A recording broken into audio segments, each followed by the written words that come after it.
Teka, sigurado ka ba talaga, Magno? Tama ba ang daan na tinatahak natin? Mukha kasing walang taong nakatira dito eh.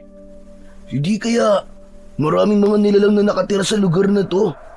Yung bang masasamang mga elemento na madalas na ikwento sa akin ni Lolo Estoy? Hay nako, ano ka ba naman, tol? Umiral na naman ang pagiging matatakutin mo eh. Alam mo, hindi talaga sa'y bagay ang pangalan mo. Para kasing ewan eh. Lalaking pangalan mo pero ang duwag-duwag mo. Nako, ewan ko sa'yo. Wala naman sa pangalan yan, tol eh. Kung bakit ba naman kasi kailangan pa nating puntahan ng ama mong umabando na sa'yo ng 16 na taon. Aba, kung sa akin nangyari yun, nako. Niha, niho. Wala talaga mapapala sa akin ang ama ko. Tol, wala naman kasing mangyayari kung habang buhay ako magagalit sa kanya. Tsaka isa pa, hindi ko alam kung anong totoong dahilan ng kanilang pag-iiwalay. Kaya wala pa rin naman akong karapatang husgahan si Papa sa nagawa niya. Kung hindi rin naman dahil sa kanya wala rin naman ako sa mundong to eh. Kaya ba nakipagtalo ka pa kay Aling Nera para lang puntahan ng ama mo sa lugar niya? Tumakas ka pa nga para masunod lang ang gusto mo. Ewan ko ba, tol? Para kasing gusto ko talagang makita si Papa eh. Madalas kasi ako nananaginip ng baraha. Tapos biglang sisingit sa panaginip ko ang mukha ng aking ama. Humihingi siya ng tulong. Kahit wala siya mukha sa panaginip ko, pakiramdam ko kilala ko siya at kailangan niya talaga ng tulong ko. Pakiramdam ko talagang nasa panganib ang tatay ko. Ikaw lang talaga ang kilala kong masyado nagpapaliwala sa panaginip. Hindi mo kasi ako naiintindihan eh. Sawa na ako magalit sa ama ko, tol. Kaya nga pinag-iisipan ko mabuti ang pagpunta sa kanya dahil ayoko merong pagsisiyan sa uli pagdating ng araw. Kung ganun, tol, susuporta ako kung ano man ang magiging desisyon mo. Hindi ko lang talaga maiwasan ang hindi mag-alala eh.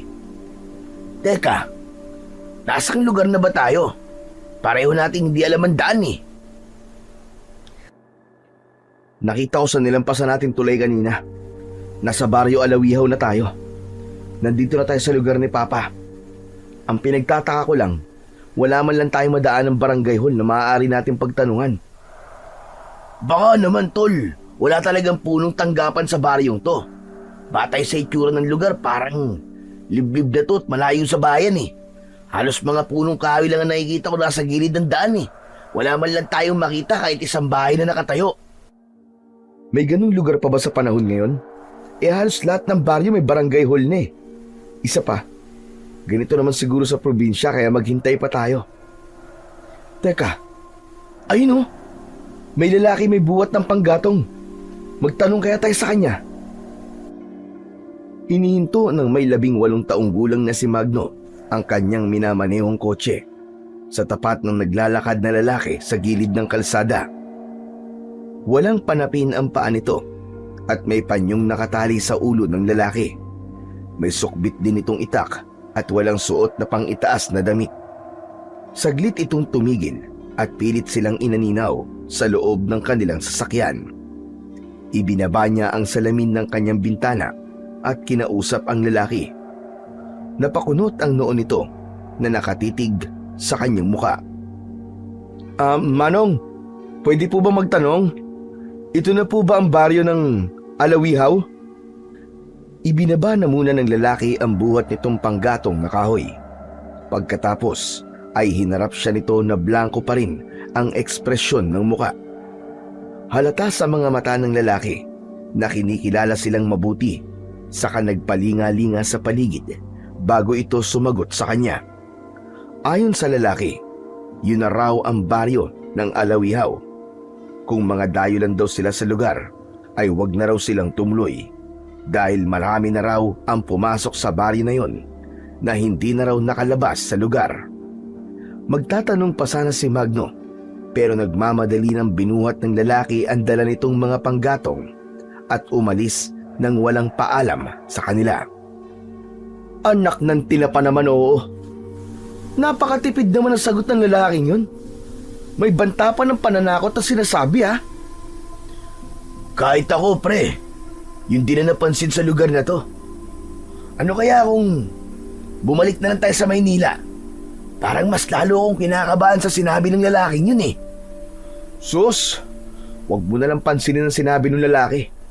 Halata namang tinatakot lang niya tayo eh. Tara na, para hindi tayo gabihin sa daan. Mahirap na, hindi pa naman natin kabisado ang lugar na to. Muling binuhay ni Magno ang makina ng kanyang sasakyan, saka pinaandar yun papalayo sa lugar na yun. Pagdating nila sa sangandaan ay bigla silang nag-alala na baka magkamali sila ng daan na papasukan. Tiyempo naman na may biglang sumulpot na babaeng nakatapis lang ng tuwalya. Maputi ito at mahaba ang buhok. May dala rin itong palanggana na may laman na malinis na damit. Sa tingin niya ay matanda siya sa babae, kaya naglakas loob siyang magtanong sa babae. Miss, pwede ba magtanong? Hindi kasi namin alam kung saan ang daan papunta sa Baryo Alawihaw eh. Alin ba sa 2 daan na to? Itinuro ni Magno ang sangandaan na sinundan naman ang tingin ng babae. Pagkatapos ay hinarap siya nito at nagsalita. Ayon sa babae, na kahit alin naman daw doon ang daan na papasukan nila, ay pareho naman daw sa dulo nito ay ang baryo pa rin ng Alawihaw. Maya-maya pa ay nilubos na niya ang pagtatanong. Miss, may kilala ka ba dito sa baryo nyo na ang pangalan ay Danilo Santos? Mas kilala siya sa pangalan na Mandani. Tumango ito. Ayon sa babae, ay kilala raw nito si Mang Dani. Anak daw ito ng isang matandang albularyo na magbabasa raw ng baraha para manggamot ng mga taong may mga sakit. Kaya lang ay medyo may kalayuan daw ang bahay ni Mang Dani sa karamihan ng tao dahil na rin daw sa kakaibang kondisyon ng lalaki. Kaya naman bumundol ang kaba sa dibdib ni Magno dahil sa pag-alala. Alam niyang totoo nga ang nasa panaginip niya na may sakit nga ang kanyang ama. Nagkatinginan silang dalawa ni Rocky, kahit ito ay hindi makapaniwala sa mga narinig mula sa babae. Pagkatapos ay nagpaalam na ang babae at tumalikod na ito sa kanila. Kahit wala na sa kanyang harapan ng babae, ay hindi pa rin siya makapaniwalang 16 na taon nang pinapahirapan ng sakit ang kanyang ama. Kahit si Rocky ay hindi na nakuhang magbiro nang makita ang ekspresyon ng muka ni Magno. Kaya pala ganito ang pakiramdam ko, tol eh. Kaya pala gabi-gabi akong hindi pinapatahimik ng aking panaginip dahil may sakit talaga ang tatay ko. Paano kayang nangyari yun na nagkatotoo mga panaginip ko? Baka naman nagkataon lang talaga, tol. O di kaya iniisip ka ng iyong ama habang nahihirapan siya kaya nararamdaman mo ang paghihirap niya. Sa bagay na yan hindi kita kukontrahin, tol. Pero bakit parang apektado ka sa mga nangyayari? Ni hindi mo naman nakasama ng matagal na panahon ng tatay mo. Yun na nga, tol eh. Ang ikinakasama ng loob ko. Konting panahon na lang kami magkakasama dahil nasayang ang 16 na taon na hindi ko siya nakasama. Kaya siguro hindi niya kami hinanap. Dahil nga sa may sakit siya. Sa isang bahagi ng puso ni Magno, punong-puno ng panghihinayang ang nararamdaman niya para sa mga oras na nasayang nila nang hindi sila magkasama ng kanyang ama. Buong kasabikang pinabilis niya ang pagpapatakbo ng kanyang sasakyan para lang makarating kagad sa bahay ng kanyang ama na nakatayo raw sa gitna ng palayan. Naalala niyang sinabi ng babae na madali raw nilang malalaman kung nasan ang bahay dahil marami daw ang mga taong pumupunta para magpagamot sa kanyang lolo Tinoy. Pagkaraan ng ilang minutong pagbabiyahe ay hindi pa rin nila matagpuan ang bahay na tinutukoy ng babae sa kanila. Kaya naman, saglit na tumigil sa pagmamaneho si Magno at napatingin sa kanyang kaibigan na kanina pang hindi mapakali sa kinauupuan. Mukhang naliligaw na tayo, tol ah. Hindi kaya niloko tayo ng babaeng yun? Mukhang wala naman sa itsura niya nagagawa ng ganun, pre. Baka naman tamang direksyon na tinatahak natin. Di ba sabi niya malayo raw ang baryo na yon? Kung sa bagay, hindi pa naman natin napupuntahan ng lugar na to Kaya pakiramdam ko ang layo-layo nito sa bayan. Ay nako, bahala na nga. Madali na lang naman ang magtanong sa iba Ipinagpatuloy ng magkaibigan ang pagbiyahe sa makipot at masukal na daan. Ilang beses din silang nagpalinga-linga sa paligid sa pag-asa na makakakita sila roon ng tao na maaari nilang pagtanungan. Subalit lumipas ang 1.5 oras na pagtahak nila sa daan, ay wala pa rin silang nakitang tao na maaari nilang pagtanungan. Kaya naman, hindi na naiwasan ni Magno ang hindi mag-alala. Lalo pa sa itsura ng signboard. Halos pare-pareho ang itsura na halatang nilulumot na dahil sa kalumaan. Tol, teka lang. Sigurado ka pa ba sa daan na to? Pambihira naman halos lahat ng nakasulat sa signboard palaging welcome barangay Alawihaw. Baka naman marami ang baryo ng Alawihaw. Tumahimik ka na nga, tol. Tinatakot mo lang ang sarili mo Walang ganung lugar na halos magkakapareho ang pangalan ng baryo. Kung meron man, ay nilalagyan nila ito ng mga numero. Pilit na isinantabi ni Magno ang kabang bumubundol sa kanyang dibdib. Dahil na rin sa pagtataka. Hindi siya nagpahalata sa kaibigan dahil ayaw niyang mas lalo lang ito mag-alala. Idagdag pa ang kanyang takot na baka abutan sila ng dilim sa daan.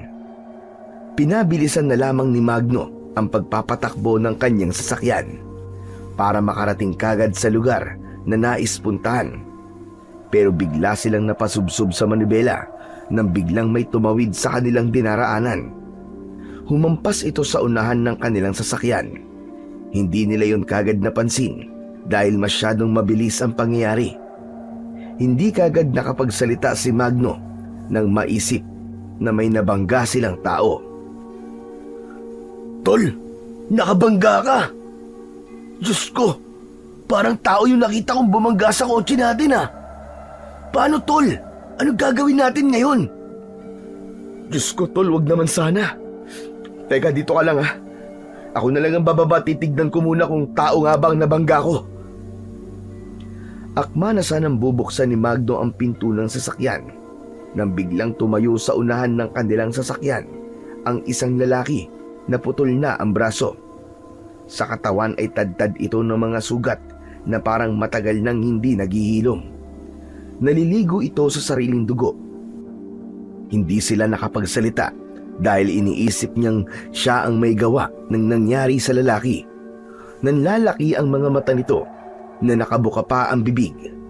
Bakas sa mukha nito ang labis na sakit na nararamdaman nito, pero iba ang kanyang nakita sa mga mata ng lalaki. Para itong humihingi ng tulong sa kanila. Panay ang linga nito sa likuran na halatang may kinakatakutan. Tagka na sanang bababa si Magno para tulungan ito nang mula sa likuran ng kanilang sasakyan ay nakita nila ni Rocky ang karumal-dumal na itsura ng isang halimaw. Isang gagamba na may mahahabang galamay na bigla na lamang tumusok sa likod ng lalaki. Nanlalaki ang kanilang mga mata na hindi kagad sila nakagalaw sa kinauupuan. Pakiramdam niya ay hindi na siya humihinga ng mga oras na yon. Mula sa loob ng kanilang sasakyan ay kitang-kita nila kung paanong sinisip-sip ng halimaw ang utak ng lalaki. Sa kanila pa ito nakaharap habang nakaawang ang bibig. Nandidilat ang mga mata ng lalaki dahil sa sakit.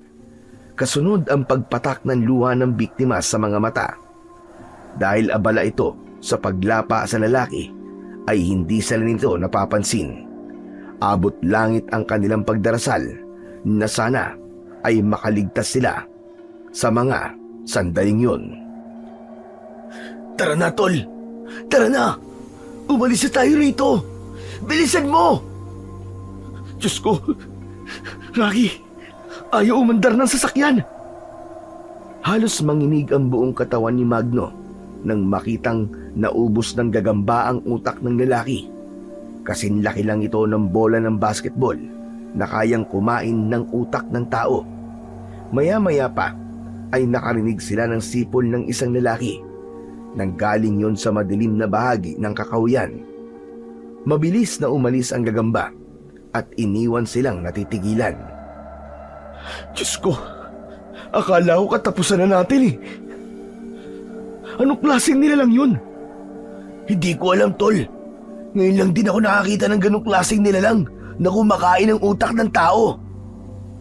Sana naman, isang uri lang yun ang mabangis na hayop. Ano sana, tol? Nakita mo naman, di ba? Para siyang halimaw. Tara na, umalis na tayo rito. Baka marami pa siyang kasamaan. Pambirang lugar to, oo. Parang totoo yung sinasabi ng lalaki na una natin pinagtanungan na. Tutuloy pa ba tayo? Hindi na ba talaga magbabago ang isip mo? Wala na, nandito na tayo, tol eh. Wala nang dahilan para umatras pa. Mas lalo kong gugustuhin makita si Papa dahil sa nangyari ngayon. Pasensya ka na, tol, kung pati ikaw ay nadamay pa sa problema ko. Saka lang din napaandar ni Magno ang makina ng kanilang sasakyan. Halos pali-pari niya ang kotse at iniwan ang lalaking nakahandusay sa daan habang nakadilat ang mga mata. Nakataob ito sa lupa na sa kanila pa nakatingin habang papalayo sila sa lugar na yon. Pagkaraan ng ilang minutong pagmamaneho, sa wakas ay narating nila ang barangay hall ng Alawihaw. Gawa lang yon sa kawayan at ang bubong naman ay yari sa dahon ng anahaw. Maraming nakakulong sa rehas na bilog na kahoy. Mga menor de edad yon na sa tingin niya ay mga lumabag sa karpyo. Kaya mas lalong nag-alala si Magno. Alam niya sa kanyang sarili na kakaiba ang lugar ng kanyang ama. Pero kahit ganon ay hindi pa rin siya magpapapigil na hindi makita si Mang Dani. Sa tanod sila nagtanong kung saan ang tamang direksyon papunta sa bahay ni Mang Dani. Sumama pa nga ito sa kanila para madali nilang makita ang bahay ng matanda. Hindi rin sila nakapag-usap ni Rocky. Iniiwasan nilang may makaalam sa nangyari sa kanila kanina. Ilang saglit pa ay narating naman nila ang isang malaking bahay na gawa sa tabla ng kahoy. Sinaunang panahon pa ang estilo ng bahay dahil sa mga lumang palayok sa labas ng bakuran na sinadyang gawing palamuti sa bakuran nito. Kapansin-pansin din ang mga pila ng mga lalaking nagpapagamot. Hanggang sa loob ng bahay ng matanda ay punong-puno yun ng pasyente. Saka lamang sila iniwan ng tanod at sa likod bahay na lamang daw sila dumaan. Pambihira naman pare oh. Parang gusto ko na talaga magsisi na sumama ako sa iyo eh. Nakakatakot ang lugar na to. Baka hindi na tayo makalabas ng buhay sa baryong to, tol. Saka tignan mo oh. Halos lahat ng pasyente ng lolo mo eh. Tad-tad ng sugat sa balat. Nakakadiri. Huwag ka na nga muna maingay. Baka mamaya niyan eh, may makarinig pa sa'yo eh. Lalo tayo madisgrasya dito. Ay nako, hanggang ngayon pa rin eh. Hindi mawala-wala sa isip ko yung nangyari sa atin kanina. Pasensya ka na, tol. Di ko naman akalain na makakakita tayo ng ganung uri ng halimaw eh. Madalas ko lang napapanood sa mga pelikulang ganung uri ng nilalang. Pero tol, hindi naman yun ang ipinunta ko rito eh. Pagkatapos ng mga nangyari kanina, mas lalo lamang na gusto kong makita ang tatay ko. Sobrang ng pag-aalala ko sa kanya, tol. Kung kinakailangan na isama ko siya pa uwi sa Maynila ay gagawin ko. Mailayo lang siya sa lugar na to. Ewan ko pare ah. Wala na akong masabi sa'yo. Ikaw na ang pinakadakilang anak sa buong mundo. Pagkatapos kang pabayaan ng ama mo, ikaw pa ang gumagawa ng paraan para mahanap siya? Aba, tapos nagbayad ka pa ng malaki sa detective para lang hanapin ang papa mo. Pagkatapos ngayon, handa ka pang magbuwis ng buhay para lang masiguradong nasa mabuti siyang kalagayan. Alam mo tol, wala namang magagawa ang galit eh. Walang magbabago at hindi na maibabalik ang nakaraan. Ang mahalaga ngayon ay ang kasalukuyan. Pagbali-baligtarin man ng mundo, hindi na magbabago ang katotohanan na siya pa rin ang ama ko. Oo na, sige na, talo na ako. Ikaw na ang panalo. Hindi ka na mauubusan ng katwiran eh. Ang sa akin lang naman tol, payong kaibigan lang. Alam ko kasi naging sakripisyo mo bago mo mahanap ang papa mo. Mabigat ang hakbang na nilapitan ni Magno ang nakasaradong pintuan sa kusina. Dahan-dahan nilang itinulak ang pinto. Tumambad sa kanilang paningin ang nakapilang mga lalaki na halos lahat ay may sugat sa pulsuan, braso at muka. Sa gitna ay isang matandang lalaki na puro puti na ang buhok. Lambas dibdib ang balbas nito na nakatingin sa inilalatag nitong bara sa lamesa. Dahil sa ayaw nilang magambala ang ginagawa ng matanda, nakiusyoso na lamang silang dalawa sa matanda habang binabasahan nito ang isang lalaki na tadtad ng sugat sa katawan. Iba na rin ang amoy ng singaw ng katawan ng mga pasyente, parang mga nabubulok na laman at halatang matagal nang hindi naghihilom ang mga sugat nito. Ayon dito sa baraha ko, huwag ka nang iinom ng alak sa ikadalawang kabilugan ng buwan dahil siguradong mapapahamak ka na maaaring humantong sa kamatayan mo. Halata sa mukha ng lalaki ang takot habang binabasahan ito ng kakaibang baraha. Lumikot ang mga mata nito at hindi mapakali sa kinauupuan. Bumunot pa ang matanda ng isa pang baraha at nakuha nito ang larawan ng isang gagamba. Sa pagkakataong yun, nanlalaki na ang mga mata ni Magno na tumingin sa matanda, pati na sa mukha ni Rocky. Hinihintay niya ang sunod na sasabihin ni Lolo Tinoy. Ito ang papatay sa iyo kapag hindi ka naniwala sa mga sinasabi ko. Huwag ka munang lalabas ng bahay para hindi ka mapahamak. Napansin ni Magno ang isang uri ng kwintas ng matanda. Nakadikit ito sa dibdib ng matanda. Hugis bilog yun na may kulay puting bato sa gitna. Hindi niya alam kung tama bang nakita niya na biglang naging mata ang kulay puting bato at kumislap yun habang nakatingin sa kanya. Napaatras siya ng hakbang at muntik niyang maapakan ang paa ni Rocky. Magkakasunod na paglunok ng laway ang ginawa ng binata habang nakatingin sa kulay puting bato na nasa leeg ni Lolo Tinoy. Kaya naman, tila naramdaman ng matanda ang presensya niya at direkta itong tumingin sa mga mata niya. Umagaw na rin yun sa atensyon ng ibang mga lalaking naroroon. Lahat ay nakatingin sa kanilang gawin ni Rocky. Sa pagtaas ng mga balahibo niya sa katawan, ay hindi agad siya nakapagsalita. Kaya naman, ang matanda na ang bumasag sa katahimikan. Hindi ka taga rito, tama ba? Pero kadugo kita. Alam ko kung bakit ka naririto. Opo. Malakas ang enerhiya ng katawan mo at bigla ko naramdaman yon. Natatalo ng presensya mo ang ginagawa ko. Kaya kung ako ang sadya mo, kailangan mong maghintay hanggang sa maubos ang mga nagpapakonsulta sa akin. Mamaya tayo mag-uusap. Tara na pre, doon na muna tayo umupo sa mahabang upuan na gawa sa kawayan. Wala kayong uupuan. Isa man sa mga upuang nandito. Kailangan niyo munang lumabas ng bahay ko para hindi kayo mahawa ng sakit nila. Hindi halos nakagalaw si Magno sa sinabing yun ng matanda. Hindi ito pangkaraniwang manggagamot dahil parang nakikita nito ang kanyang pagkatao. Maya-maya pa ay muling ipinagpatuloy ng matanda ang ginagawa sa mga pasyente nito. Doon na lang kaya muna tayo sa kotse, tol. Ang weirdo naman ng matandang yan. Parang mangkukulam o aswang eh. Naririnig kita. Umalis na muna kayo sa bahay ko para hindi lumipat sa kasama mo ang masasamang enerhiyang nasasagap ko sa katawan ng mga pasyente ko. Hindi maaaring lumapit sa akin ang kadugo ko. Kaya wag mo kong pag-iisipan na isa akong aswang o mangkukulam. Kayo lamang ang inilalayo ko sa kapahamakan. Sa pagkakataong yun, si Rocky ang nagulat at napakapit ito sa braso ni Magno. Hindi alam ni Magno ang gagawin, pero masaya siyang nakilala siya ng matanda. Lumipas ang 4 na oras na paghihintay nila sa kotse, ay hindi nila namalayan na nakatulog na sila ng kanyang kaibigan. Mahihinang katok sa bintana ang nagpagising kay Magno. Napakusot pa ang mga mata ni Magno. Nang pagtingin niya sa labas ay madilim na ang paligid.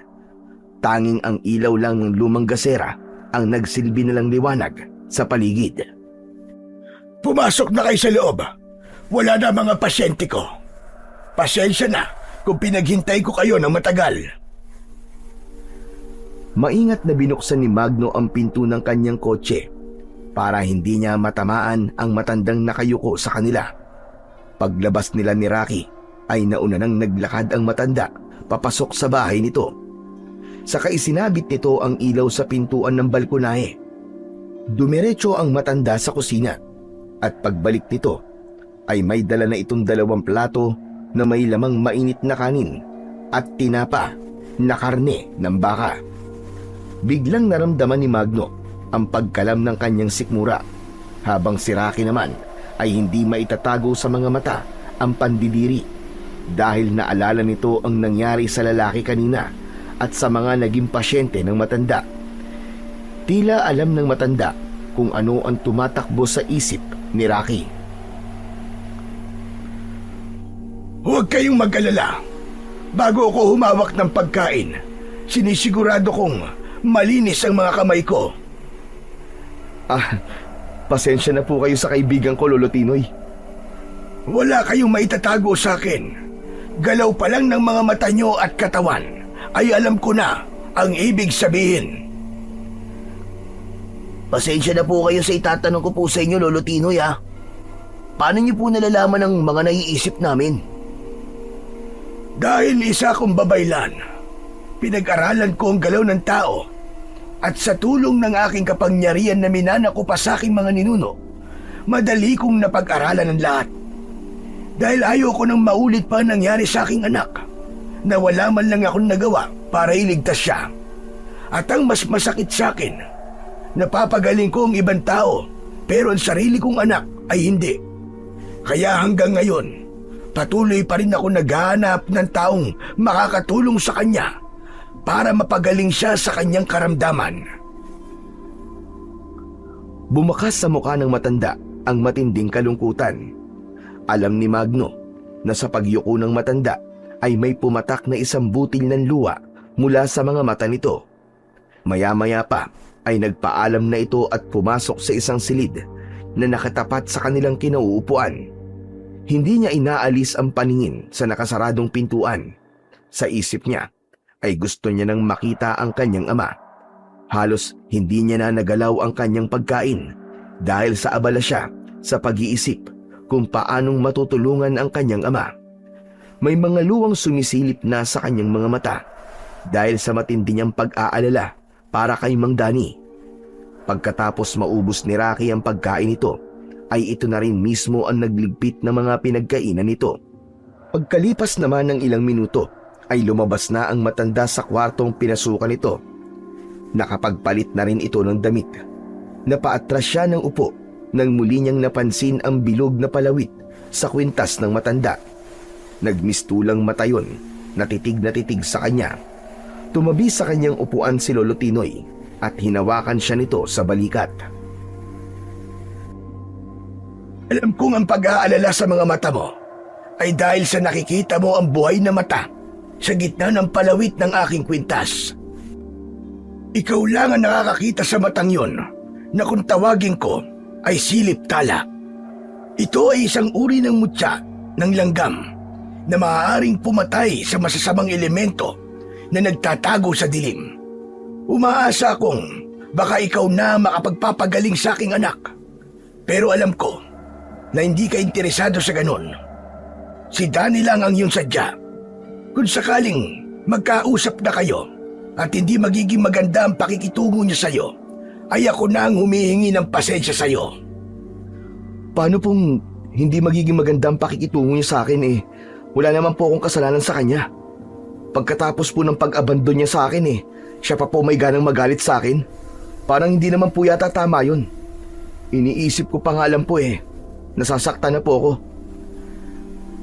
Kaya ka nasasaktan dahil hindi mo alam ang totoong kwento. Maaaring ibang istorya ang nakarating sa iyo dahil sa magaling mong ina. Kaya naiintindihan ko kung ano ang magiging reaksyon mo sa sinasabi ko. Sige na, puntahan mo na siya. Kung ano man ang makikita mo, ay sarilinin mo na lamang. Sana'y maging okay ang pag-uusap niyong mag-ama. Parang may tinik na bumara sa lalamunan ni Magno nang marinig ang huling sinabi ng matanda. Abot langit ang pagdarasal niya na sana ay hindi mauwi sa wala ang kanilang pinaghirapan. Tumayo siya sa upuan at nilapitan ang nakasaradong pintuan ng silid ng kanyang ama. Pagbukas niya ay sumalubong sa kanya ang mabahong amoy ng silid. Nakita niya kagad ang isang matabang lalaki na nakahiga sa katre na gawa sa kawayan. Malaki ang tiyan nito at may mahabang sugat sa tiyan na halata ang pagnanaknak nun. Gustong bumaliktad ng kanyang sikmura pero bigla siyang nakaramdam ng awa para sa lalaki. Ang sitwasyon na nakikita niya sa kanyang ama ngayon ay nakita niya na noon sa kanyang panaginip. Para na lamang naulit yun at ngayon ay kaharap na niya ang kanyang ama na matagal niyang hindi nakikita. Nakatingin ito sa bubong at hindi siya pinagkabalahang sulyapan ng tingin. Parang kutsilyo yun na paulit-ulit na sumasaksak sa kanyang puso.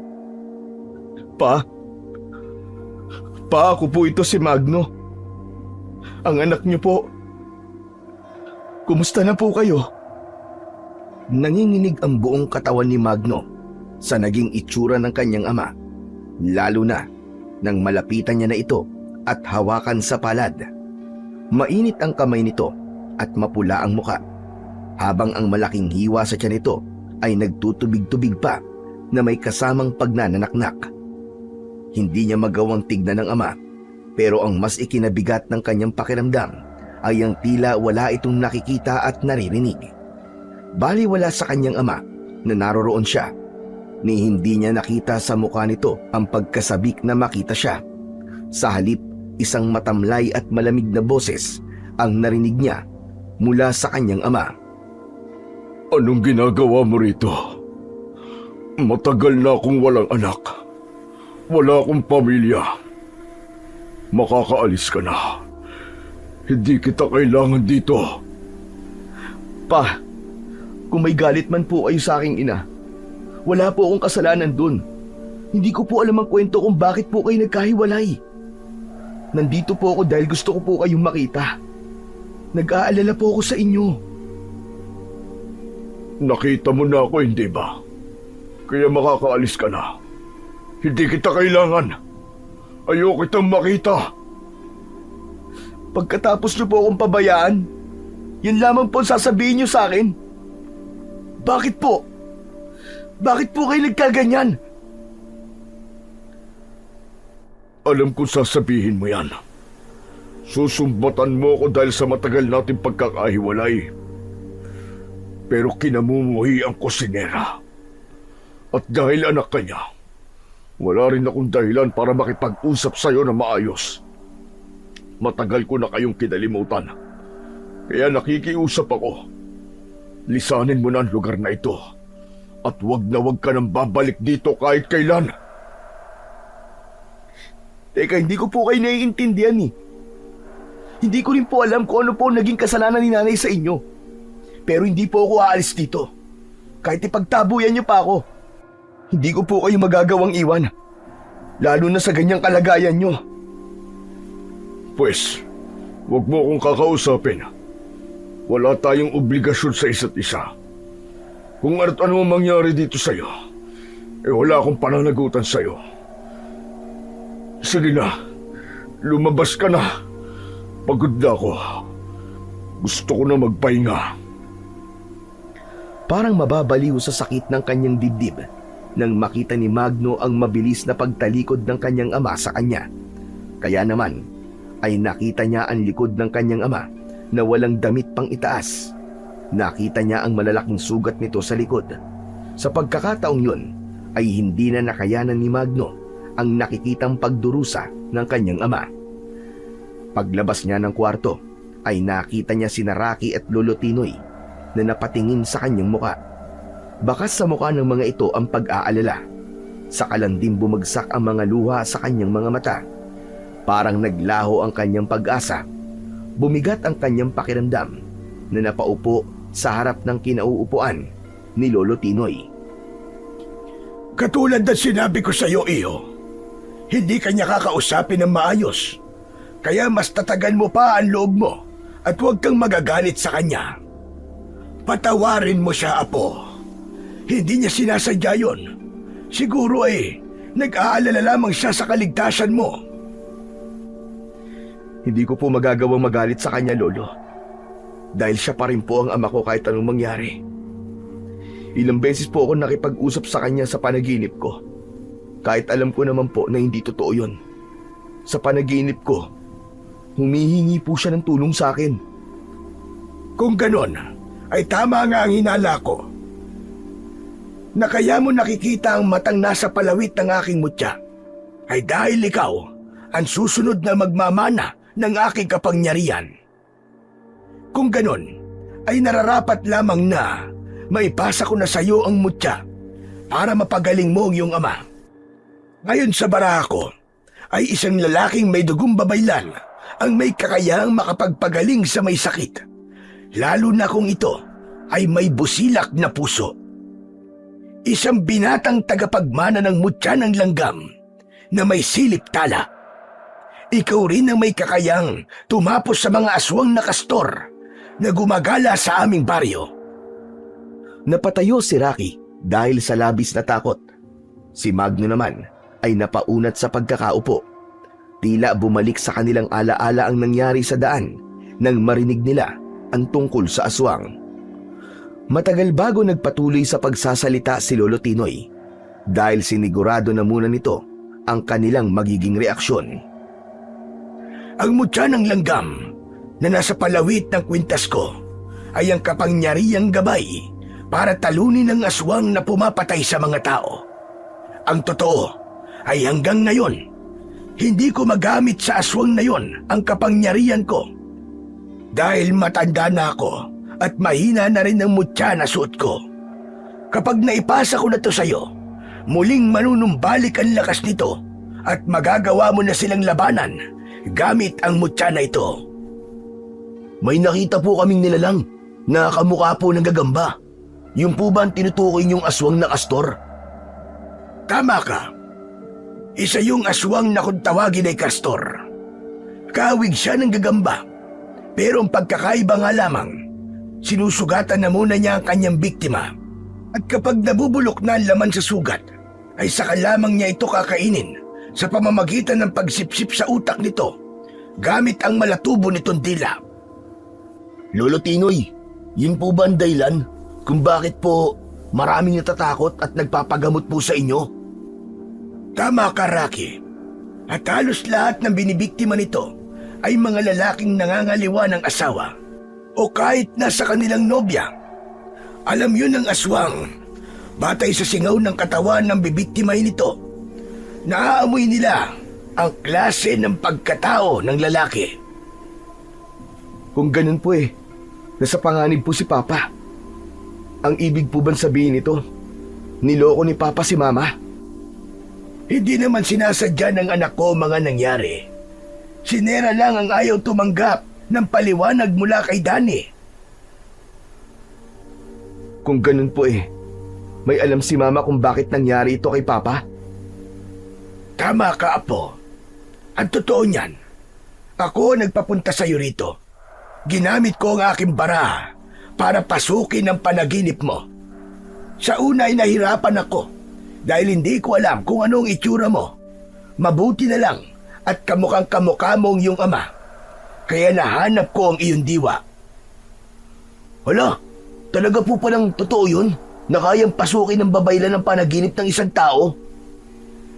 May limitasyon ang aming kapangyarihan, Rocky. Lalo na kapag kasama namin ang sunod na tagapagmana. Kaya ko kayo pinalayo kanina dahil humihina ang aming kapangyarihan sa panggagamot. Saka lang naintindihan ni Magno na hindi nga basta-basta ang kapangyarihan ng matanda. Bumundol ang kaba sa kanyang dibdib at mas lalong umusbong sa kanyang puso na proteksyonan ang kanyang ama laban sa mga aswang na kastor. Ipinagamit ng matanda ang silid nito sa kanilang dalawa ni Rocky. Bago ito umalis, ay kinausap na muna nito si Magno. Kahit na anong mangyari, wag kayong papasok sa kwarto ni Danny. Ayoko masaktan kayo. May mga gabi na nagwawala siya at makakarinig kayo ng ungol ng nasasaktan dahil sa pananakit ng sugat niya. Gabi-gabi niyo pong tinitiis ang ingay na yun, Lolo. Maging si Papa. Gano'n na po siya katagal na nagkakaganyan? 2 taon ka pa lang nang magsimula siyang tubuan ng sugat sa tiyan. 16 na taon nang nakakalipas. Madalas ko siyang bantayan sa labas dahil sa mga umaaligid na kastor sa baryong ito. Kaya naman, dahil sa pagkauhaw ng aswang sa dugo ng tao, naghahanap ang mga ito ng paglalagyan ng sugat para gawing reserba sa sandaling magutom ang mga ito. Parang ang estilo pagtatanim lang ng palay, saka aanihin kapag hinog na. Pambihirang halimaw yan. Kakaibang pag-atake. Kaya nga hanggat maaari, ay iwasan niyong masugatan ng mga aswang na kastor. Siya nga pala, Magno. Magpahinga na muna kayo at saka ko na lamang ipapaliwanag sa inyo ang tungkol sa kakayahan ng mutya. Alam kong pagod na kayo sa mahaba niyong biyahe para lang makarating dito. Kailangan ko na rin magpahinga. O siya, maiwan ko na muna kayo. Nagkatinginan silang dalawa ni Rocky nang lumabas si Lolo Tinoy sa kanilang kwarto. Halata sa mukha ng kanyang kaibigan ang pagkadismaya sa lugar na kanilang napuntahan. Maging ang ipinapakitang pakikitungo sa kanila ng kanyang ama. Alam niyang si Rocky ang nagagalit sa mga nangyayari dahil ang perang ginamit niya para mahanap ang kanyang ama ay lubha niyang pinaghirapan. Mabuti na lamang at nakabili siya ng second-hand na kotse, kaya't may nagamit silang sasakyan papunta sa lugar ng kanyang ama. Kaya naman, panggasolina na lamang ang kanilang naging problema. Nang lumapat na ang likod niya sa katre na gawa sa kawayan, ay hindi na dinalaw ng antok si Magno. Ganon din si Rocky na nakatitig lang din sa bubong ng kanilang kwarto.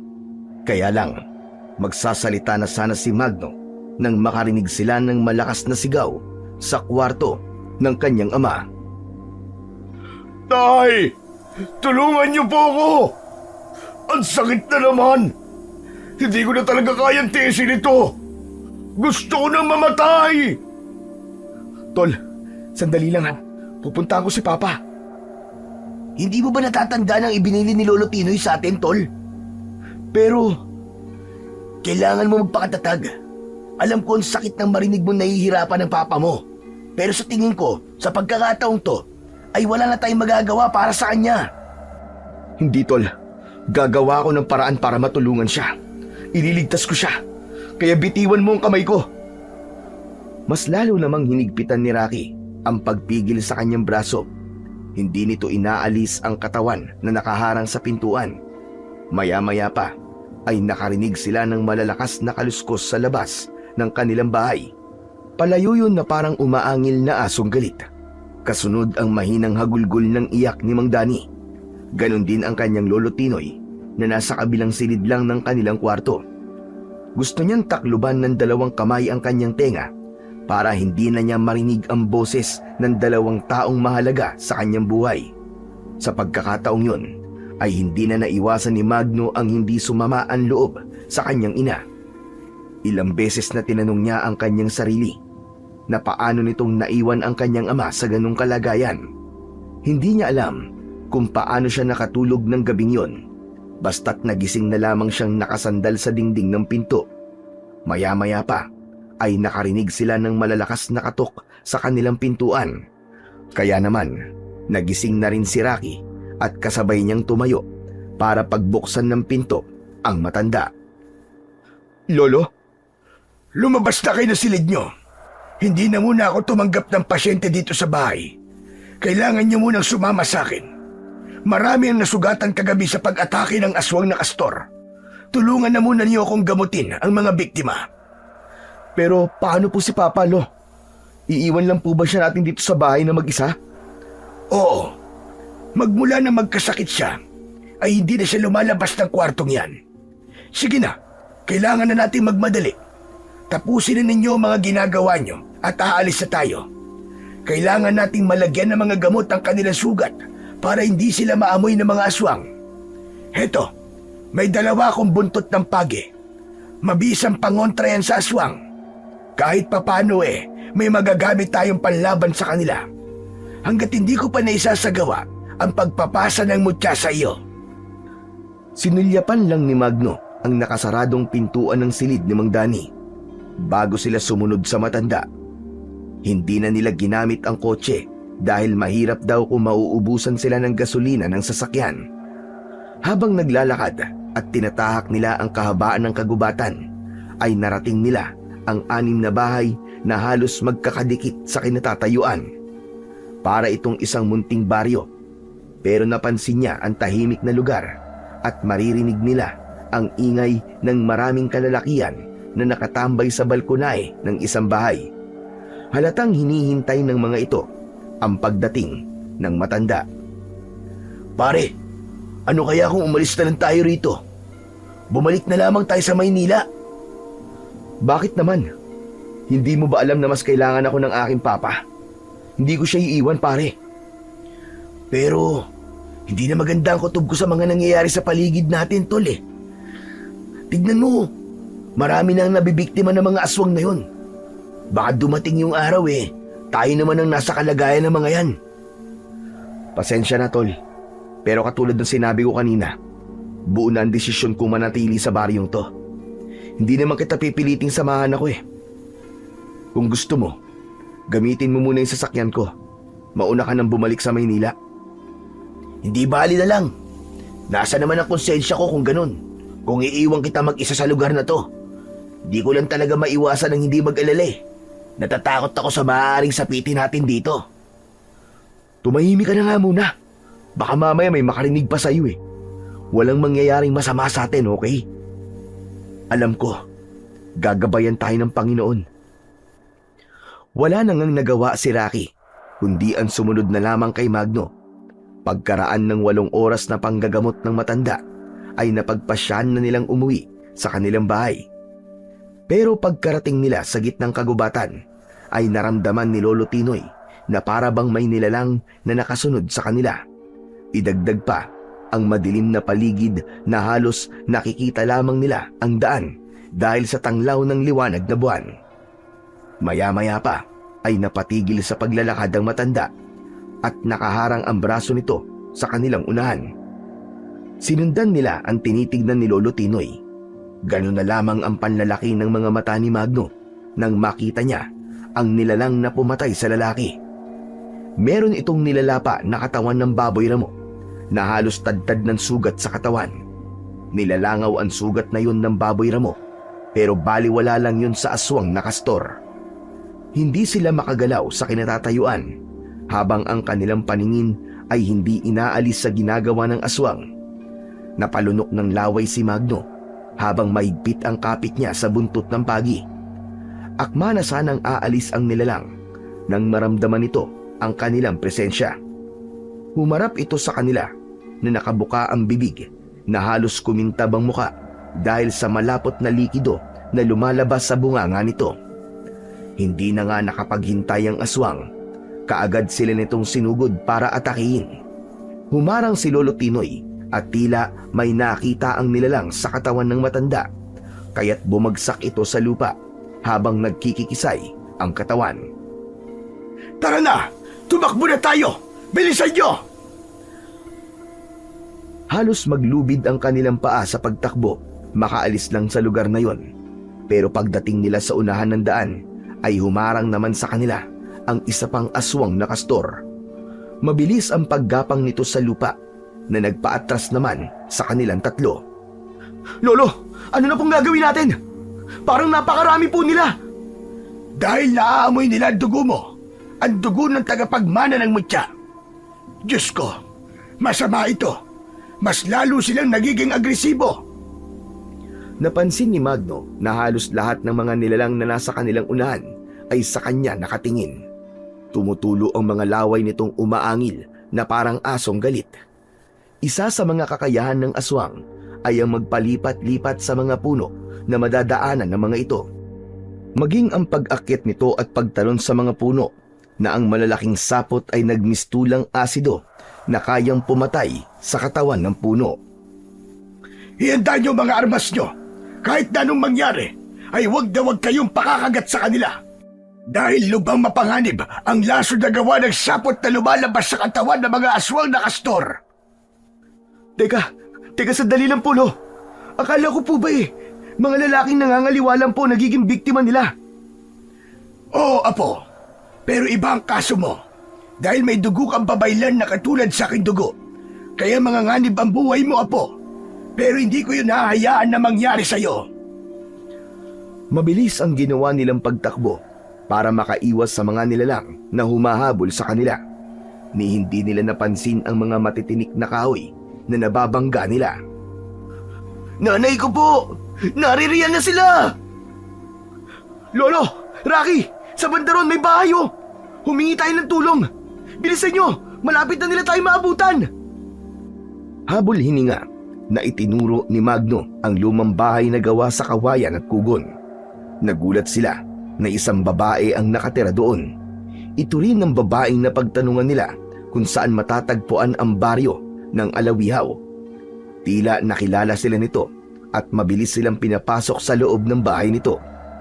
Mabilis nilang isinara ang pinto at napasilip sa siwang ng dingding si Magno. Kitang-kita niya na tumigil din sa paghabol sa kanila ang mga aswang na kastor. Pero hindi ito umaalis sa tapat ng bakuran ng babae. Dumito na muna tayo hanggat hindi pa umaalis sa mga aswang na kastor. Diyos ko, hindi ko alam na ganyan na pala sila karami ngayon. Saglit na napatigil sa pagsasalita si Lolo Tinoy nang makilala nito ang babae. Tila nabakas sa mukha ng matanda ang pag-aalala habang nakatingin sa nakaupong dalaga na nananatiling walang imik na nakamasid lang sa kanila. Hindi ko alam, Susan, na dito ka na pala nakatira pagkatapos mong umalis sa bahay. Teka, sino po siya, Lolo? Siya si Susan. Magsasalita pa sana si Lolo Tinoy nang biglang pinutol ni Susan ang iba pang sasabihin ng matanda. Tila umiiwas itong makilala niya ang babae. Magaan ang kanyang pakiramdam sa dalaga, pero misteryoso ang dating ng pagkatao nito para sa kanya. Nalaman din niya na dati itong nakatira sa bahay ng matanda at alam niyang ang tingin na nakita niya sa babae ay bakas ng matinding galit para kay Lolo Tinoy. Maya-maya pa ay nakita nilang umalis sa harapan ng bahay ang mga aswang na kastor. Akala nila ay matatapos na roon ang kanilang pag-aalala, pero nagkamali sila. Muling binalot ng takot ang dibdib ni Magno nang makita ang aswang na kastor na umakyat sa kanilang bubungan. Mabilis na kumuha si Susan ng sibat at itinutok yun sa bubong. Mahaba ang talim ng pako na nasa dulo ng sibat, kaya nang biglang nakapasok ang kastor sa loob ng bahay, ay walang kahirap-hirap nitong tinusok ng sibat ang tiyan ng aswang. Bumagsak yun sa kanilang tapat at doon na mabilis na pinagsasasaksak ng babae ang katawan ng halimaw. Parang galit na galit ka sa halimaw, Susan ah. Sino ka ban talaga? Teka, Tol. Hindi pa ito ang oras para magtalungan kayo ng pangalan. Kailangan natin makaalis dito bago tayo ubusin ang mga halimaw na yan. Hindi na tayo makakaalis sa kubong ito. Nakulong na tayo. Marami na ang aswang na kastor sa labas. Kung ganun po hihintayin na lamang po natin patayin tayo ng mga aswang na yon. Hindi na natapos ni Rocky ang mga sasabihin nito. Biglang nasira ang dingding ng pinto ng bahay ng babae. Tuluyan nang nakapasok ang mga aswang na kastor. Wala na silang ibang pagpipilian kundi ang lumaban para sa kanilang buhay. Unang sumugod sa kanya ang kastor na may batik-batik na itim sa likod. Magkakasunod na pagpalo ng buntot ng pagi ang ginawa niya sa katawan ng aswang at kitang-kita niya kung paanong umusok ang katawan ng halimaw.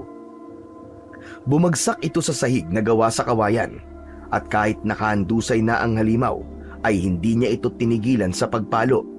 Hanggang sa pumutok na ang tiyan nito, kumalat ang dugo at lamang loob nito sa sahig. Saka lang sila nagkaroon ng pagkakataon para lumabas ng bahay para harapin ang mga natitira pang mga kalaban. Lolo, parami po sila ng parami. At hindi na po sapat ang ating sandata para labanan silang lahat. Mag-alala po, hanggat nasa leeg ko umutya ng langgam, hindi nila tayo basta malalapitan. Sumunod kayo sa akin. Dito lamang kayo sa likod ko. Kailangan natin makatawid sa daan na yon para makatakas sa kanila. Diyos ko naman, oo. Tatakbo na naman tayo. Mas mabilis pang tumakbo ang mga hayop na yan sa atin eh. Paano natin sila matatakasan? May babae pa tayong kasama. Saka lang naalala ni Magno si Susan na nakapwesto sa kanyang likuran habang humahakbang ng pasulong paiwas sa mga aswang na kastor. Kitang-kita nila na parang natatakot ang mga ito sa matanda. Para bang may nakikita ang mga aswang sa kwintas na yon ni Lolo Tinoy. Hindi sila nakakalapit dahil sa taglay na liwanag ng suot kong mutya. Kalokohan naman yan. Niwala nga po ako nakikitang liwanag eh. Maliban po sa sikat ng bilog na buwan. Dahil ako lang at ang mga aswang na kastor ang may kakayahang makakita sa liwanag ng mutya. Sige na, bilisan nyo na ang paglalakad. Tama na muna ang daldal. Hindi nagtagal ay narating nila ang bahay ni Lolo Tinoy. Napansin ni Magno na kusang umalis ang mga aswang na kastor nang makapasok sila sa bakuran ng matanda. Saka lang nakahinga ng maluwag si Magno nang makapasok na sila sa loob ng bahay ni Lolo Tinoy. Pero hindi pa man sila nakakapahinga ay isang panauhin ang hindi nila inaasahan. Dinig na dinig nila mula sa labas ang galit na boses ni Aling Nera. Nagkatinginan silang apat sa biglang pagdating ng kanyang ina. Lumabas ka dyan, Magno! Lintik ka! Itinuloy mo pa rin talaga ang pagpunta sa bahay ng mga hayop na yan! Diyos ko, Rocky! Nasundan tayo ni Mama! Sinasabi ko na nga ba sa'yo, pre? Malaking gulo to! Ang hayop na babaeng yon, may gana pang magpakita sa akin pagkatapos ng ginawa niya sa anak ko. Hindi na nga naitago ni Lolo Tinoy ang matinding galit para kay Aling Nera. Kaya ito na mismo ang humarap sa kanyang ina. Bakas sa mukha ni Magno ang pag-aalala, pati na ang pasimpleng pagsulyap niya sa nakasaradong silid ng kanyang ama. Alam niyang nakikinig lang si Mang Dani. Ang ipinagtataka niya lang, paanong nakarating kagad sa lugar na yon ang kanyang ina. Anong ginagawa mo rito? Walang hiya ka! Ang kapal ng mukha mo magpakita pa sa amin!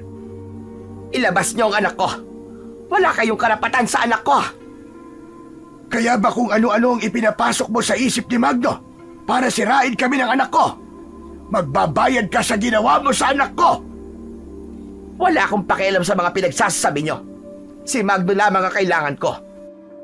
At kulang pa, ang hirap na nararanasan ng anak mo sa lahat ng sakit na idinulot niya sa akin. Kaya kung tutuusin, ako ang dapat na magalit sa inyo. Sa pagkakataong yun, ay hindi na nakatiis si Magno na hindi harapin ang kanyang ina. Lumabas siya ng bahay at nakita niyang nakatayo ito sa balkonahe.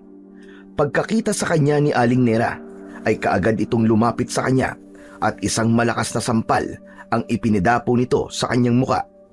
Sapu-sapu niya ang kanyang pisngi nang hinarap niya ang kanyang ina. Ma, bakit niyo po ako sinampal? Masama po bang makita ko ang ama ko? Wala kang ama. Matagal nang patay ang ama mo. Hanggat hindi ko po nalalaman ang tungkol sa naging dahilan ng paghihiwalay niyo ni Papa, hindi niyo po ako mapipigilan sa paglapit ko sa kanya. May karapatan po ako malaman dahil anak niya ako.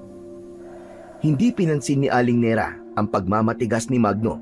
Sa halip ay dinampot nito ang kanyang kamay at hinila siya palabas ng balkonahe. Pero iwinaksi niya ang kamay ng kanyang ina at galit na galit siyang humarap dito. Hindi niyo na po ako mapapasunod, Mama.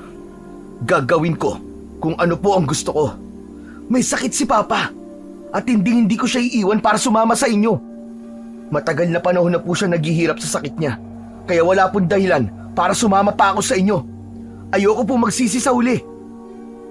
Talagang magsisisi ka kapag nalaman mo kung anong ginawa niya sa akin. Kaya tara na, umalis na tayo dito. Malakas na tinabig ni Magno ang kamay ng kanyang ina, kasabay ng pagbalandra naman ng pinto sa kusina. Lahat sila ay napatingin sa gawi ng pinagmumulan ng ingay.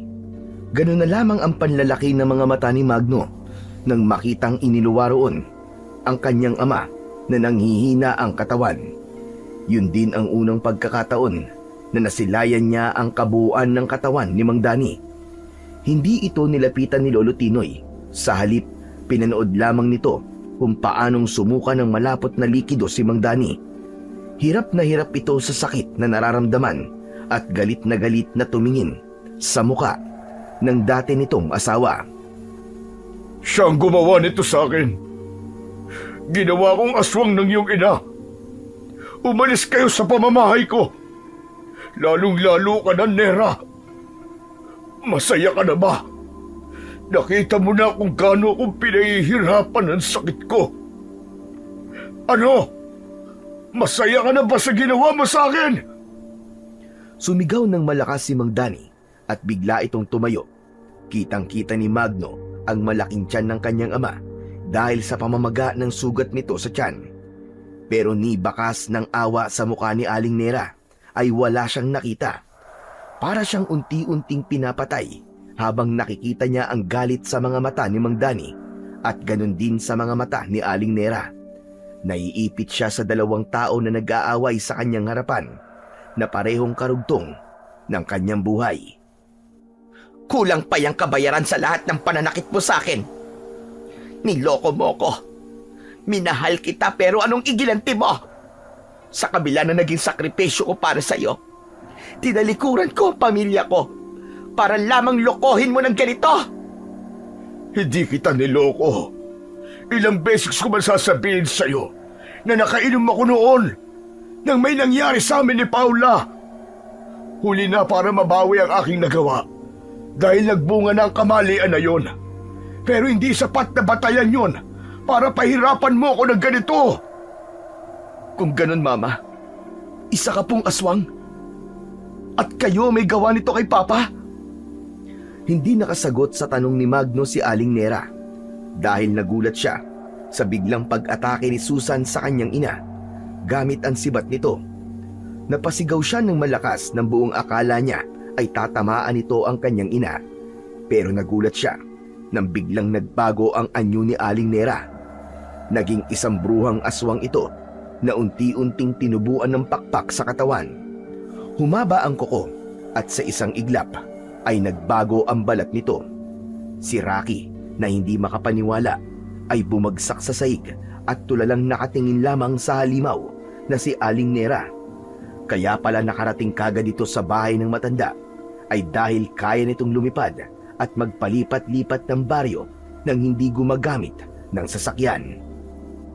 Ito ang dating ako na tinalikuran ko para sa iyong ama, Magno. Pero ang walang yan, niloko ko at ang babaeng yan na bunga ng kanyang pagtataksil ay binabalak naman akong patayin.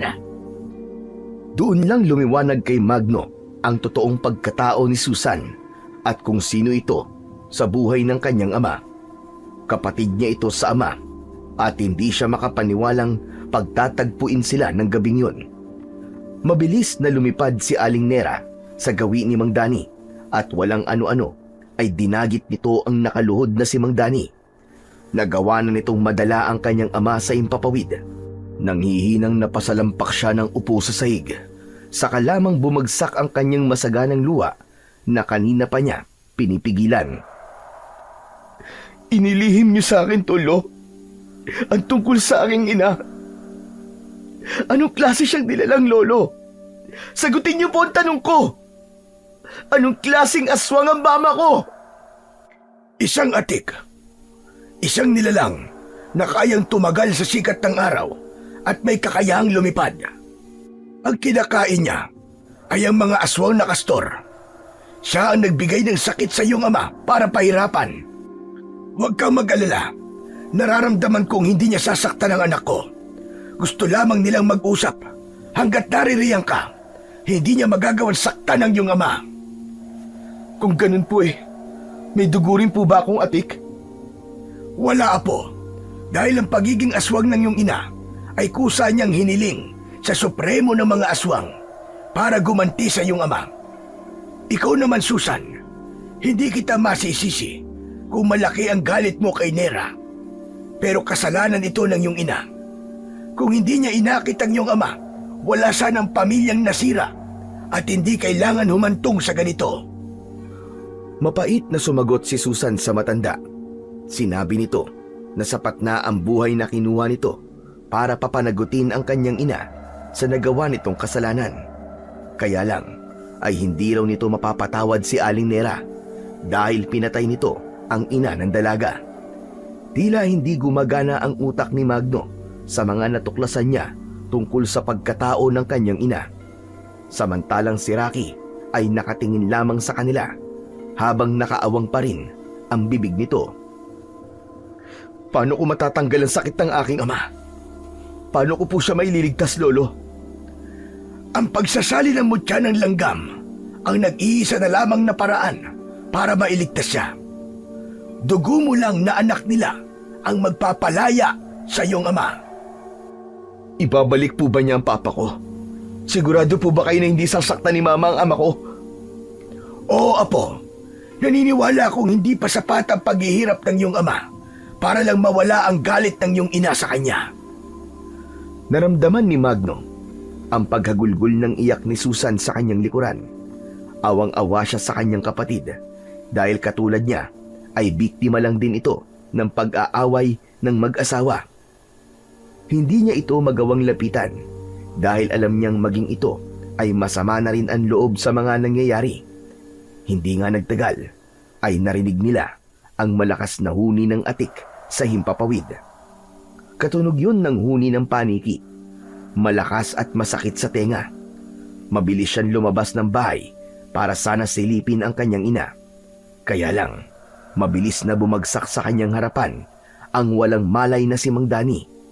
May dugo ito sa balikat, gawa ng pagkakabaon ng matutulis na kuko ng kanyang ina sa laman nito. Maya-maya pa ay bumaba sa lupa si Aling Nera at bumalik ito sa dating anyo bilang isang tao. Tara na, Magno. Umalis na tayo rito. Ngayon pa? Ngayon pang alam ko na kung gaano kayo kasama. Ama ko ang pinahihirapan nyo, kaya hindi ko siya iiwan. Itinatakwil ko na kayo. Hindi ko na kayo tinuturing na ina. Umalingaw-ngaw ang sigaw ni Magno sa buong kabayan. Kitang-kita niya ang bakas ng sakit sa mukha ng kanyang ina. Kaya naman, napaatras ito ng hakbang at maluwa-luwa ang mga matang napatingin sa kanyang gawi. Hinasabi mo bang mas kinakampihan mo pa ang walang yan kaysa sa akin? Oo, para sa akin, masahol pa kayo sa isang halimaw. Tila hindi nagustuhan ni Aling Nera ang sinabi ni Magno. Kaya naman, nagwala ito at muling bumalik sa pagiging aswang na atik. Lumipad ito sa himpapawid, kasabay naman ng pagdating ng mga aswang na kastor para sana ay atakihin sila. Dahil sa nararamdamang galit, walang takot na hinarap ni Magno ang mga halimaw. Apo ko, huwag kang lalabas! Mapanganib sila! Pre, huwag kang padadala sa galit mo. Hindi pinansin ng binata ang sinabi na yon ng kaibigan at ng kanyang lolo. Mabilis niyang sinugod ang mga kalaban at hindi niya inaasahan na marami na ang mga aswang na kastor na naghihintay sa kanya. Akma na sanang susugurin siya ng mga aswang. Nang isa-isang dinagit yun ng kanyang ina. Kitang-kita niya kung paano nitong kinain ang mga aswang na mukhang gagamba. Ang isa namang umatake sa kanya ay sinalubong naman niya ng paghampas ng buntot ng pagi. Hindi nagtagal ay tumulong na rin sa kanya ang kaibigan, pati na rin si Lolo Tinoy.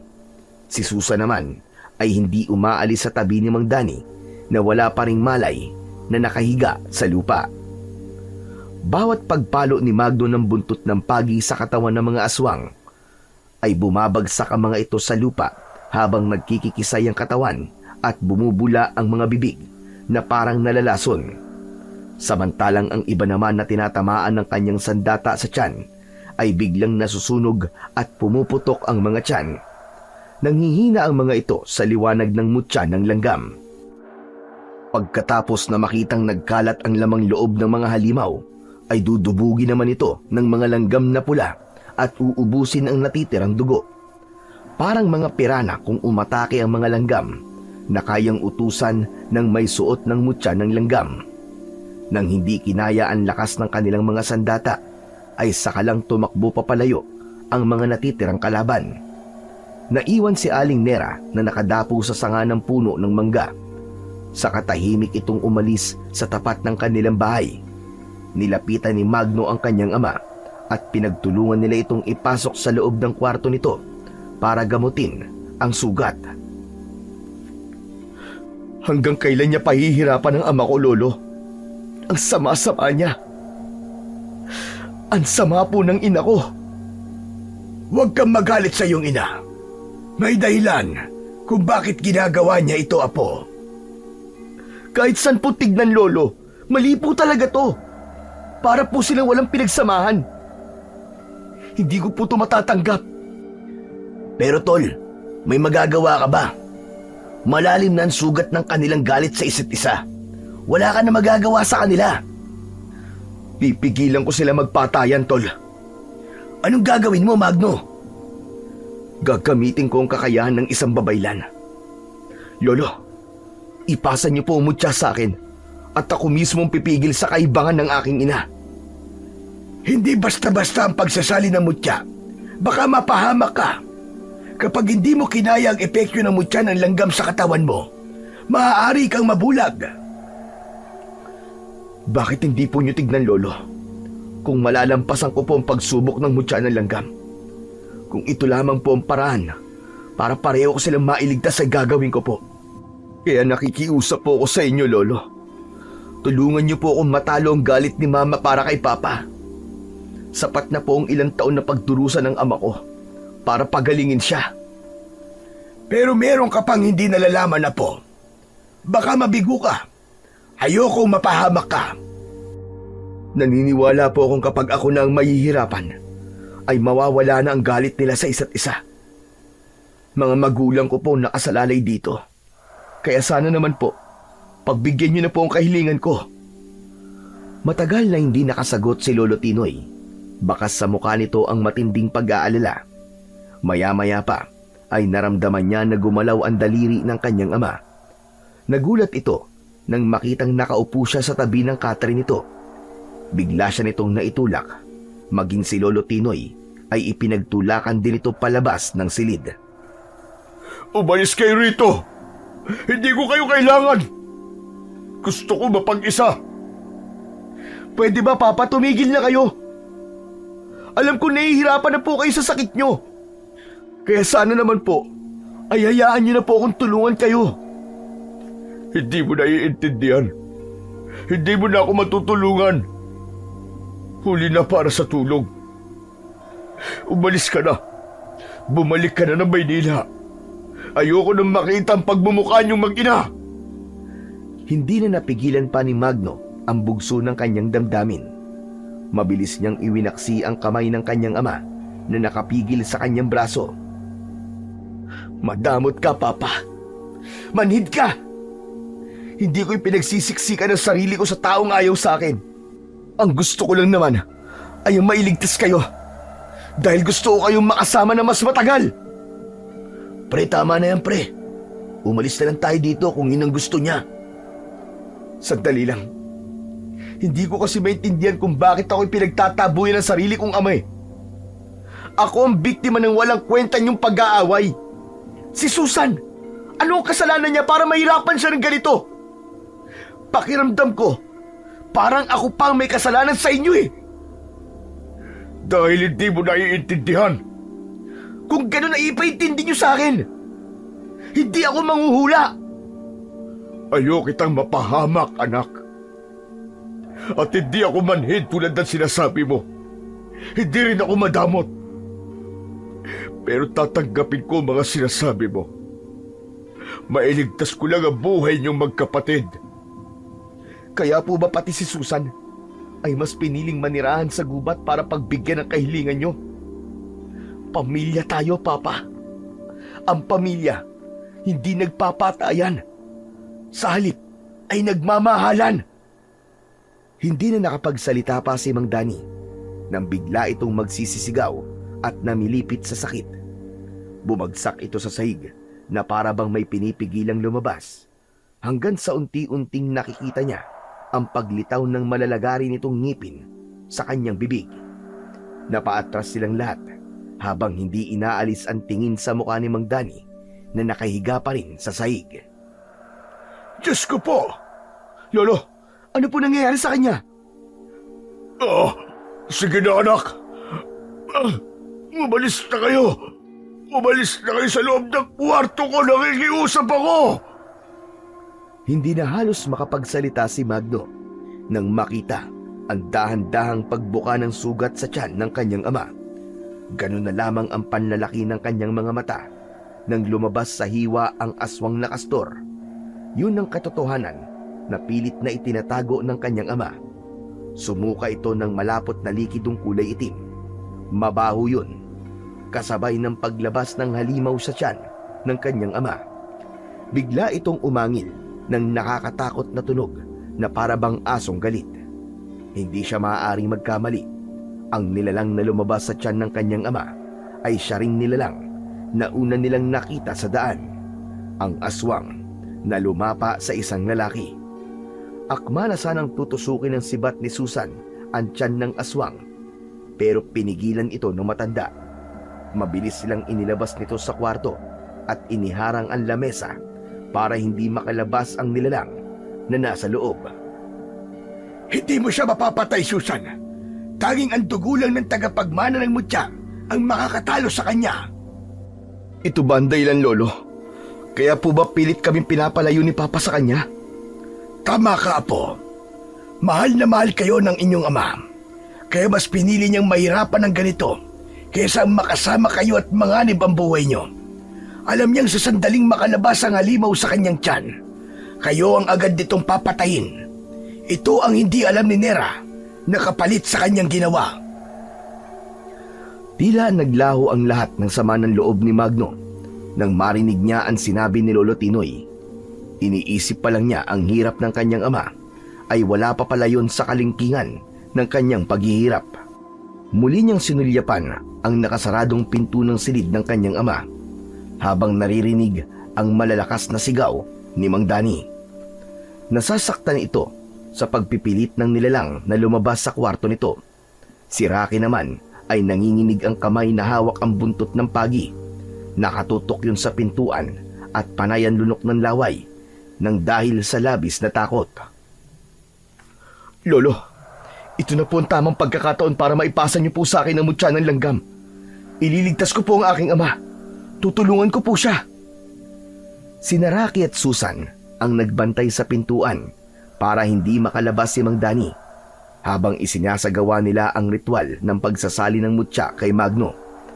Naghanda ang matanda ng insenso't kamangyan saka pinausukan ng mutya sa tapat ni Magno. Bumulong ang kanyang lolo habang nakapikit sa tapat ng bao na may baga ng apoy.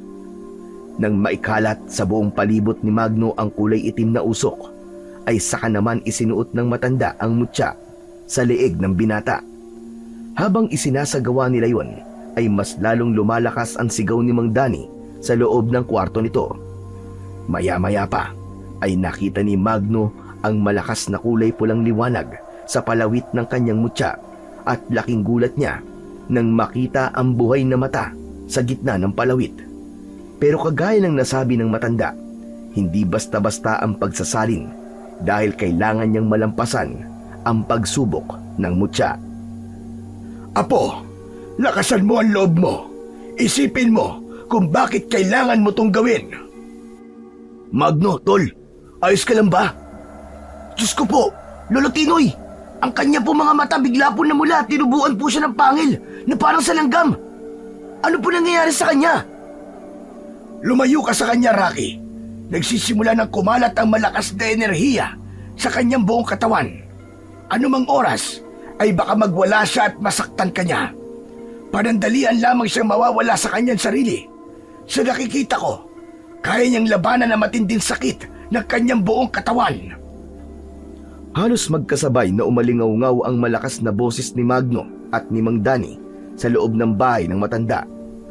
Ramdam na ramdam ni Magno ang sakit ng kanyang buong katawan na para bang pinupunit ang kanyang kalamnan.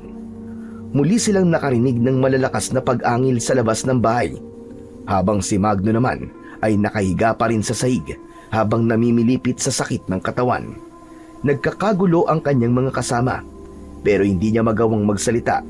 Abnormal na rin ang pagtirik ng kanyang mga mata at hindi niya maintindihan kung saan nanggagaling ang mainit na pakiramdam. Kasunod, ang pagsusuka niya ng malapot na likido hanggang sa unti-unti na siyang nakahinga ng maluwag. Napalitan yon ng kakaibang lakas na parang lumulutang siya sa alapaap. Lolo, si Magno po! Nakaligtas siya! Nagtagumpay po ang kaibigan ko! Naramdaman ni Magno ang mahigpit na pagkapit ng kaibigan sa kanyang braso para alalayan siyang tumayo. Dinala siya nito malapit sa bangko na gawa sa kawayan, saka nangihina siyang napatingin sa matanda. Nagulat siya nang bigla siyang niyakap ng mahigpit ni Susan. Kakaiba rin ang saya niya nang tinawag siya nitong kuya. Sa pagkakataong yun, tila nabunutan siya ng tinik sa dibdib. Nabuo ang kanyang pagkatao at sa isang iglap ay bigla siyang nagkaroon ng kapatid na babae na nag-aalala para sa kanya. Huwag ka nang umiyak, Susan. Maililigtas natin si Papa. Pangako yan. Totoo nga na ikaw ang tagapagmana ng aking mutya ng langgam. Salamat, Apo. At nakaligtas ka. Saka lang naisip ni Magno ang tungkol sa kanyang ama na nakakulong sa loob ng silid. Dahan-dahan nilang binuksan ang pintuan ng kwarto nito, pero nanlaki ang kanyang mga mata nang makitang nasira ng aswang na kastor ang dingding ng silid ng ama at nawawala si Mang Dani. Nakatakas si Papa, Lolo! Kailangan ko siya sundan. Kayo na po muna ang bahala sa kapatid ko. Pre, paano ako? Sasama ka sa akin, Rocky. Gamitin mo si bat ni Susan. Huwag ka mag-alala. Gagawin ko ang lahat para hindi ka mapahamak. Naku, na nga ba sinasabi ko eh. Ayoko pa mamatay, pre. Si Lolo Tinoy na lamang ang isama mo. Natatakot ako eh. Sige na, ako na lang. Total naman, Magno eh. Alam ko naman kung paano gagamitin ang mutya. Kaya malaki may tutulong ko para sa pagliligtas sa ama mo. Sa pagkakataong yun ay may punto ang matanda. Ito ang higit na nakakaalam sa lakas ng mutya ng langgam. Si Magno na ang gumamit ng sibat ni Susan. Bago umalis ay nakiusap siya sa kaibigan na bantayang mabuti si Susan. Babalik ako. Babalik kami ni Papa ng ligtas. Pangako yan. Mabilis na tumakbo si Magno patungo sa kakahuyan habang si Lolo Tinoy naman ay nasa kanyang likuran, dala ang buntot ng pagi. Mabuti na lamang at maliwanag ang sikat ng buwan, kaya malinaw din nilang nakikita ang kanilang dinaraanan. Pagsapit nila sa gitnang kakahuyan, ay biglang nag-init ang mutya. Lumabas din ang malakas na liwanag sa kanyang kwintas na parang may isang ulap na itinuturo siya sa bahagi ng mga halaman na may malalagong dahon ng halamang gubat. Itinutok niya ang kanyang sibat at mula roon ay nakita niyang lumukso ang aswang na kastor para atakihin siya. Mabilis niyang naiwasan ang mga galamay nito, maging ang pagtama ng sapot sa kanyang katawan. Tila nasilaw ito sa liwanag, kaya nagkaroon siya ng pagkakataon para itusok sa tiyan nito ang kanyang sibat. Bumaon ang pako sa laman ng aswang at umangil ito na parang aso nasasaktan. Pagbagsak naman ito sa damuhan, ay niluhuran ito ng matanda at pinagpapalo ng buntot ng pagi sa leeg. Narinig nila na parang tumunog ang tiyan nito sa lakas ng pagkawasak ng tiyan ng aswang na kastor. Pinunasan ng matanda ang pisngi nitong nadikitan ng dugo ng aswang.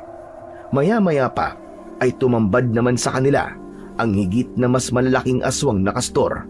Sa unahan ng mga ito ay ang kanyang amang nakatayo na tila hindi sila nito nakikilala. Papa! Hindi kanya makikilala, Apo. Kaya mag-iingat ka. Papatayin ka niya para sa mutya na suot mo. Paano ko po siya mapipigilan, Lolo? Kung hindi ko po siya pwedeng saktan, paano ko pa po siya maililigtas? Kailangan mo mapatay ang kanyang sigbin. Ang aswang na kastor ay kalahi ng sigbin. Kaya mapapatay mo lang ang aswang kapag napatay mo ang nilalang na nakatira sa kanyang tiyan. Kasabay ng gagawin mong pagpatak ng dugo mo sa bibig niya para hindi na makabalik ang halimaw sa kanyang katawan. Diyos ko, ang hirap po pala. Paano ko gagawin yun, Lolo? Naguguluhan na po ako. Kaya mo yan, Apo. Alam kong matatapos ito. Maililigtas mo ang iyong ama. Tama na ang saksat. Pinatay niyo ang mga alagad ko. Kaya humanda kayo ngayon sa akin. Malakas ang sigaw nito na sumugod sa kanya si Mang Dani. Hindi niya nagawang iwasan ang unang pag-atake nito dahil kasabay nitong sumugod ang mga aswang na kastor. Bumaon ang kuko sa kanyang likod pero saglit lang ang kirot. Alam niyang biglang naghilom ang sugat na yon sa kanyang balat. Mahigpit niyang hinawakan ang kanyang sandata, sabay takbo, papasugod sa mga kalaban. Humanda kayo! Ito na ang katapusan nyo! Ha! Sa lakas ng pagkakapalo ni Magno sa kalaban na unang umatake sa kanya, ay pasadsad itong bumagsak sa lupa. Kasunod ang malakidlat niyang pagtusok ng kanyang sibat sa tiyan ng mga kalaban, habang si Lolo Tinoy naman ay abala na rin sa pagpalo sa katawan ng mga halimaw ng hawak nitong buntot ng pagi. Nang makita nila ang mga kalaban na nakahandusay sa lupa, dahan-dahang umatras sa mga ito at hinayaan ng mga ito na si Mang Dani ang humarap sa kanila. Sakto naman ang pagdating ng kanyang ina. Isa-isa nitong dinagit ang mga aswang na kastor at dinala sa itaas ng puno ng nyog. Wala itong awa na nilapa ang mga kastor. Magno, Apo! Ang kastor na hindi umaalis sa kanyang likuran ay ang halimaw na kailangan mong patayin. Sundan mo lang ang iniikutan ng gabay ulap ng mutya ng langgam. Siya ang magtuturo sa iyo sa sigbin na nakatira sa tiyan ng iyong ama. Iginala ni Magno ang kanyang paningin sa halos magkakamukhang kastor na nasa kanyang harapan. Napako ang kanyang atensyon sa nilalang na nasa likuran ni Mang Dani.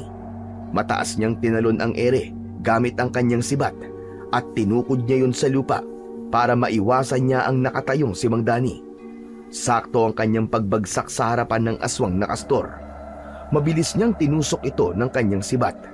Bumagsak ito sa lupa, kaya lang ay nagpakawala ito ng sapot na muntik nang tumama sa kanyang dibdib. Kasabay ng pag-ikot niya ay malakas niyang hinagupit ng palo ang leeg ng halimaw. Bumagsak din ang kanyang ama sa lupa habang namimilipit sa sakit. Saktong pagbaba naman ng kanyang ina para patayin si Mang Dani ay humarang siya rito at maging ito ay hindi nakaligtas sa bagsik ng kanyang sandata. Bumalandra ang kanyang ina sa kahoy at halos mapaigik ito sa sobrang sakit ng likod. Hindi ko na hayaang gawin niyo ang gusto niyo. Mas masahol pa kayo sa halimaw. Muli niyang hinarap ang nakahigang aswang na kastor habang umaangil ito na parang galit na aso. Walang humpay niyang pinagsasasaksak ito gamit ang kanyang sibat. Wala na siyang pakialam kung saan ito tamaan hanggang sa marinig niya ang sigaw ni Mang Dani na tila nasasaktan sa ginagawa niya sa nilalang na nasa harapan nila. Gawin mo na, Apo! Wala nang oras! Sa kanya tinusok ng pako ang kanyang palad at mabilis na nilapitan ang namimilipit niyang ama. Pinatakan niya ito ng dugo sa bibig na tuluyang nagpakawala ng malay sa kanyang ama. Habang si Aling Nera naman ay dahan-dahang bumangon para sana pigilan siya sa kanyang ginagawa. Kaya lang ay sinunggaban naman ito ng natitirang halimaw sa likod nito. Halos manlaki ang kanyang mga mata nang makitang nakagat ng aswang na kastor ang braso ni Aling Nera. Naputol yon na halos tumalsik pa sa kanyang muka ang lumipad nitong braso. Wala na siyang sinayang na pagkakataon. Mabilis niyang sinugod ang mga kalaban na umatake sa kanyang ina. Kasabay ng pagbagsak nito sa lupa, ang pagkalat naman ng liwanag na nagmumula sa kanyang mutya. Biglang nalusaw nito ang mga aswang na kastor at naglaho ang pakpak ni Aling Nera. Ang sugat naman sa tiyan ni Mang Dani ay bigla rin nagsara at nagkaroon ito ng kulay sa labi. Nawala ang dugo sa naputol na braso ng kanyang ina habang umiiyak itong napaluhod sa kanyang harapan. Patawad, anak. Patawad. Hindi ko sinasadya. Hinintay mo pang mawalan ka ng braso bago mo maisip na mali ang ginawa mo. Ang totoo ay nagkamali ka sa inakala mong niloko ka ng anak ko. Dahil ang totoo, inakit lamang siya ni Paula. Walang kasalanan si Dani. Totoong minahal ka niya. Mas pinili niyang tanggapin ang parusa kaysa ang kamuhian ka. Diyos ko, hindi ko alam. Nagpadala ako sa aking galit. Walang kapatawaran ang nagawa ko. Wala po kayong kasalanan sa akin, Ma. Si Papa, siya ang biktima ng galit nyo. Siya ang nagdusa. Matagal niya nang pinagsisihan ang nagawa niya para sa inyo. At hanggang sa huli, inilalayo niya ako sa kapahamakan. Narinig nila ang yabag ng paa ni Susan at Rocky na magkahawak kamay na dumating sa kanilang kinaroroonan. Nagising si Mang Dani at unti-unting bumangon. Tumambad sa mga mata nito ang nagkalat na katawan ng mga aswang na kastor. Bago tumingin sa kanya na may luha ang mga mata. Maraming salamat. Maraming salamat, anak. Nailigtas mo ko. Tinulungan niya po tayo, Papa. Tinulungan ako ng Panginoon sa pamamagitan ng mutya ng langgam para hindi tuluyang mahila sa pagkakamali ang bawat isa sa inyo. Mabilis na lumapit si Mang Dani at Aling Nera sa kanyang kinatatayuan. Maigpit na yakap ang pinakawalan ng mag-asawa para kay Magno. Si Susan naman ay hinila ni Aling Nera at mahigpit na nagyakap ang dalawang babae. Halos mapaluwa si Lolo Tinoy sa eksenang nasasaksiyan sa pamilya.